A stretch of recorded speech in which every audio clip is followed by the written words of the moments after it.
just like with abortion. It is illegal to kill a baby in a woman's stomach. Amen.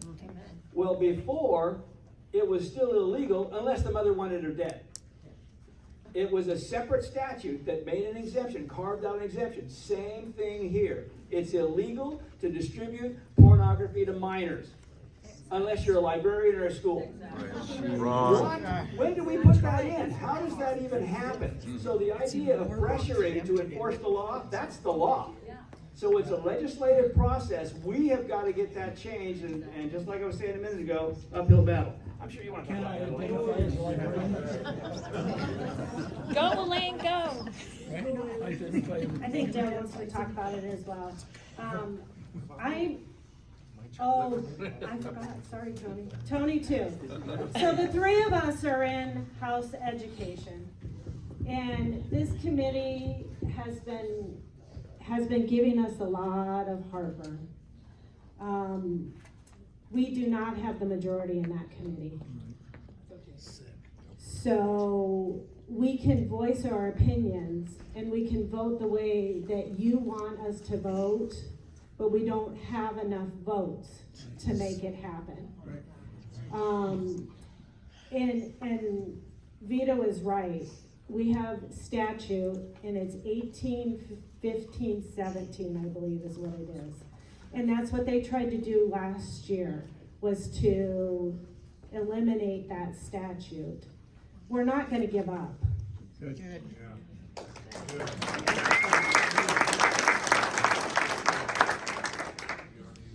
But we have to encourage the rest of the state to get people like us in the legislature to get this passed.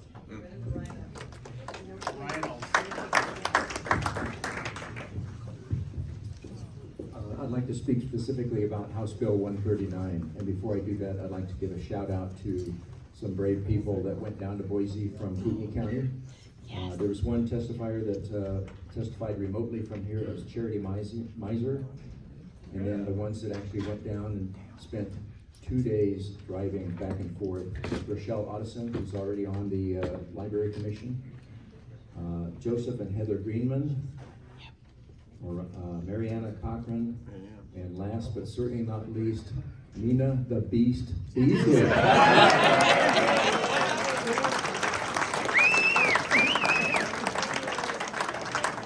Do not let her diminutive size fool you. She almost got taken out by the Idaho State Police during the meeting. Good for you. You don't want to get a mama bear upset about protecting her children, and that's what this is all about. Amen. House Bill 139 would basically put some civil penalties against either libraries or schools if they allowed pornography in the children's section and the juvenile section of the libraries. And as many of the people here in this audience know, there have been dozens, if not hundreds, of books that are in some of the library systems here in Kootenai County. So we tried very hard to get our point across. During the committee hearing on 139 with some of the testifiers that came up from here, there was an attempt to read from some of the books because there's two portions of the statute. There's visual, which would be just pictures and images, and then there's the written text, and either one is equally damaging. The chairman would not allow any readings from the books. She allowed some of the pictures to be handed out in a packet. I made a motion to dismiss the pages and the minors that might be in the audience so that we could read this material, and that was rejected. I then said, well, there was an objection because there might be some minors watching on the live broadcast. Wow. So we're more interested in protecting 2 or 3 minors that might be in the audience without warning them in advance or their parents to have them removed from a TV screen over the hundreds or thousands of children in the state that are exposed to this material. And to me, that just didn't seem fair. So if this were a court at the hearing, I think that judge would have been guilty of suppressing evidence. but that's just my opinion. So, we were not able to pass, House Bill 139, but, there are other machinations that are happening at the Capitol to see if that can be resurrected and passed in another, committee. Tony, is chair a Democrat? The chair has an R behind her name. Julie? Really? Yes. Let me let you know that the way House Chairman and Vice Chairman are selected is through leadership. And since we have an 80+% domination of Republicans in the House and about 80%, I believe, in the Senate, all of the chairman and vice chairman are of the majority party, the Republican Party. Thanks. Wow. Anybody else?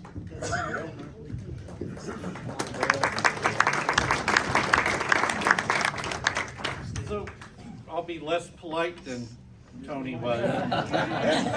When the chairman would not allow him to speak or read, she was very bitter in her no. And it is that she says that she's a Republican. The truth is, there are 6 of us on the committee that are conservatives that are trying to vote and do what you people want us to do.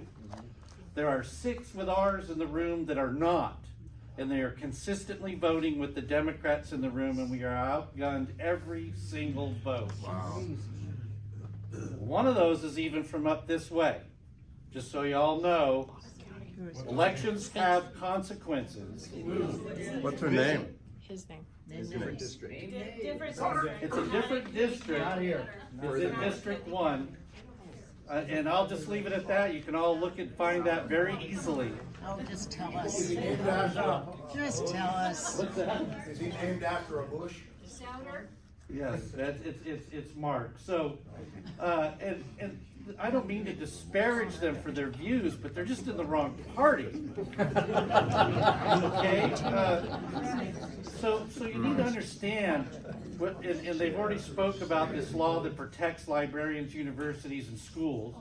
This law was derived in the 70s to allow education, to put up the little picture that showed a man and a woman with ungraphic parts in a book so we could do biology. That's what this was done for. And now the causes that they're using it for, at the time that was inserted into law, they'd all be in prison if they'd have used it then. But like a lot of things, these things go down through history and cultures change, and now it's being abused.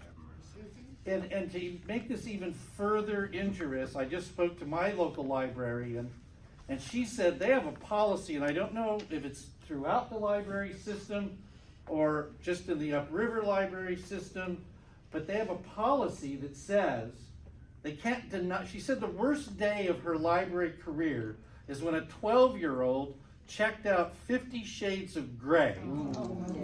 Not only could she not refuse the child from getting the book, she was restricted from informing the parents.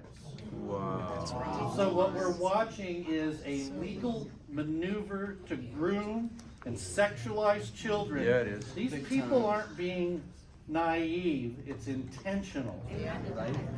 We watched adults, and there's people in this room that were there. As a matter of fact, we've all expressed how it pushed poor Nina to the edge, as it did the rest of us. When you see grown-ups defend their constitutional First Amendment right to expose your children to graphic, and I wouldn't even say it in front of this room. We're talking beyond 50 Shades of Grey graphic. Illustrations and expressions and descriptions that would blow you away. I would contend that they would make some of the magazines guys used to have way back in the 70s blush. So this is horrific. But one of the things that I ran on, folks, and this is where you come in. You see this right here? This is it. Look at this side of the room. This is the power. When you elect us, you loan us that authority that belongs to you to speak for you. But we need your voices as well. Because without you, we're not going to get it done. That's right.